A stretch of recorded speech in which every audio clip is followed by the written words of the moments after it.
আজি ৰাতিপুৱা 4:30 বজাতে এলাৰ্ম দি থৈছিলে পাহাৰী আৰু এতিয়া নুঠোকে উঠিলোঁ।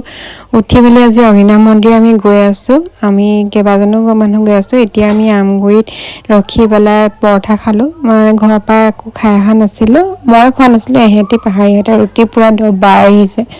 মই অকল পানী খাই আহিছিলোঁ আৰু এয়া আহি অগ্নিনাভ মন্দিৰ পালোহি। পাই পেলাই মই ফুল ল'লোঁ, ফুলৰ মালা। এনেকৈ মালা এডালত 100 টকাকৈ আছিলে আৰু মই 4ডাল মালা লৈছিলোঁ। এনেকুৱা ফটোবিলাক সৰু ফটোবিলাকত 50 টকা, 150, 100 তেনেকৈ আছিলে। আৰু আমি গেটৰ ওচৰৰ লাইন পাতি যেনে তেনে এই টিঙৰ ডাল পাইছোঁহি আৰু অকণমান।